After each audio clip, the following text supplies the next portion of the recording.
What's up, everybody? It's Luke James, not the singer. If you're looking to get your music reviewed, you can hit up this email that's right here. And today we're going to talk about the new album from Thundercat called It Is What It Is. I hope everyone's holding up very well during the coronavirus. Maybe you're quarantined, maybe you're like me and you're an essential worker, so you're out there right in the middle of it all. Whatever the case, I hope you're all safe. And full disclosure, where it is this crazy time right now, my kids are ripping and running around all over the place. So they don't have school, they're full of energy. So bear with me if you hear a little bit of thumping or screaming once in a while. It just is what it is, and it's gonna be what it's gonna be. Now, one more thing, I do have my Twitch up and running. I'm getting very close to 50 followers, and I'd like to hit that goal within the next couple of weeks. I only need 11 more people, so I'll flash my link across the screen. I do go live most nights around 8 p.m. Eastern time, so if you want to stop by, watch me play some Persona 5 Royal, maybe some Witcher 3 and other games, make sure you do that. And feel free to ask questions in the chat, man. As long as I've been doing this, which is only a couple days so far, there really have been some great conversations talking about favorite producers, favorite upcoming artists, and things like that. But we're gonna jump right into this one here. As you can hear, my kids going crazy. And I really think this is a dope album, man. I actually like this one a little bit better than 2017's Drunk, which I do think was a pretty solid project from Thundercat.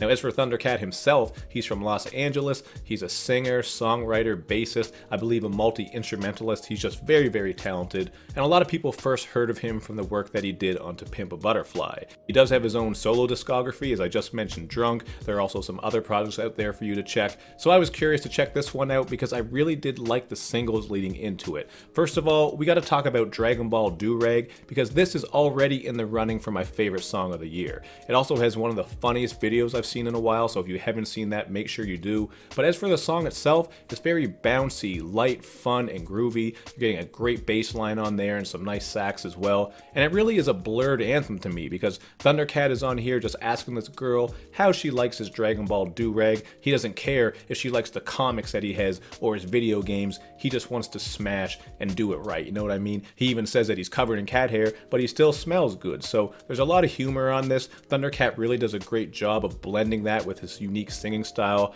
Very soft, and I don't like it all the time, which I will get into later, but as far as the content, there's a nice balance of humor, introspective stuff, fun, really is quite an interesting listen, and that's something you kind of always get from Thundercat, so I do appreciate that. So to talk about some other songs that have this humor, we have I Love Lewis Cole. This one has a really fun concept as Lewis Cole and Thundercat are just reminiscing on when they used to party and do all kinds of wild shit, falling asleep in the laundry room, things like that. You're getting some warm strings and frenetic percussion here as well, which really adds to that upbeat feel. And while Overseas didn't stick out to me much as a song, it's just kind of smooth and wavy and light, not too much to get into with it.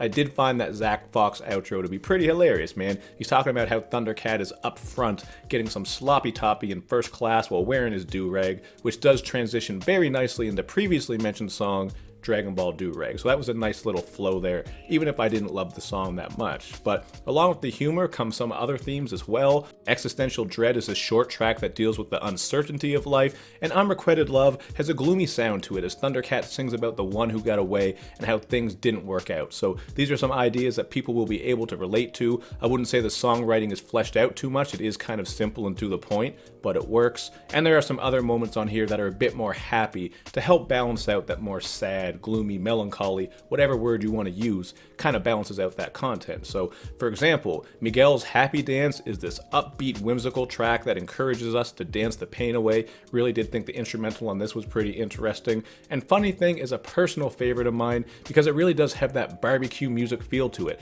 I kind of got some G-Funk / Battlecat vibes here because of that bubbly bass line. And on this one, he's just singing about being drunk and looking to party. Really one of my favorite tracks, up there at Dragonball Durag, as well as some of the other ones. But moving down, we have Lost in Space and Interstellar. These two tracks kick the album off. They have a very spacey feel as they deal with loneliness and the fragility of human life, specifically on Interstellar Love, where we did get this line that kind of stuck out to me because he sings, "Nothing is yours, nothing is mine, we are decaying over time." Very clearly speaking about how life isn't promised, man. We're here one day, we're gone tomorrow. Really did like that track. There's some great saxophone work on there as well. And then with King of the Hill, this is a song that warns us about cheap thrills and wasting time. I was kind of surprised we didn't get any King of the Hill references here because Thundercat seems like like he would be into that. He's a pretty humorous guy who makes references to cartoons and anime once in a while. There wasn't a Boomhauer bar, but that's okay, I'll let it slide. And this was another one that had a great instrumental. The whole time I was listening to it, just that slinky feel to it, I kept picturing Freddie Gibbs on this, man. Just close your eyes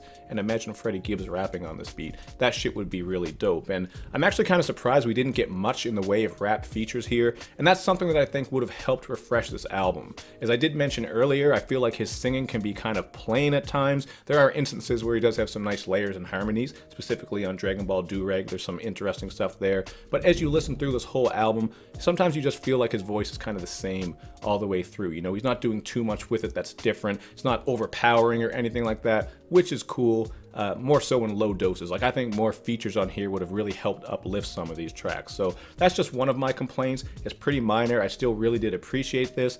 And there are some tracks with quality features. With Black Qualls, we get a beat that is just funkier than a strip club locker room after an all-day pussy pop-a-thon. You're also getting features from Steve Lacy, Childish Gambino, and funk legend Steve Arrington. All of them come together really well on this one, and they cover a variety of topics, including Childish Gambino on his verse talking about our obsession with small screens, which very clearly means our phones, maybe even tablets, because they're pretty small too. So I did enjoy that track, and Fair Chance features Ty Dolla $ign and Lil B.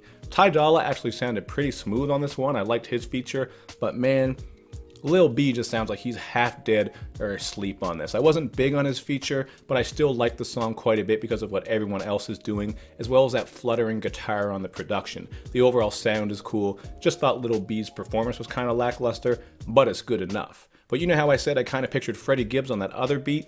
As I was listening to this, I kept imagining Devin the Dude. Like, imagine if he got Devin the Dude on this beat.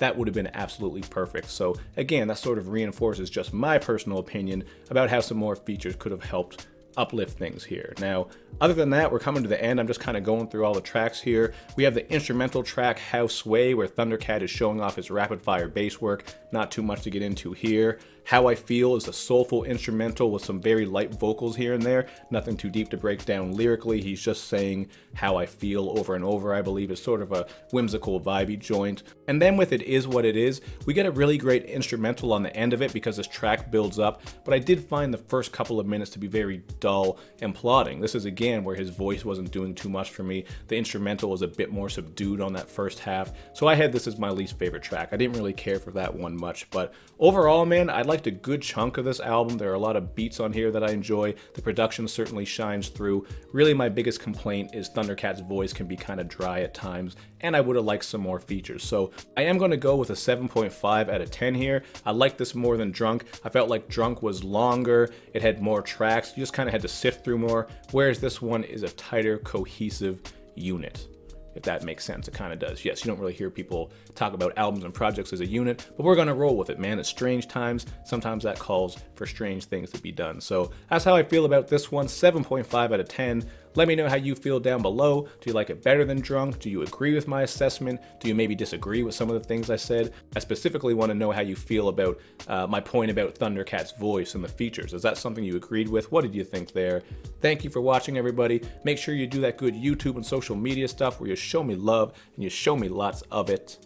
Thank you again for watching, everybody, and I will see you next time.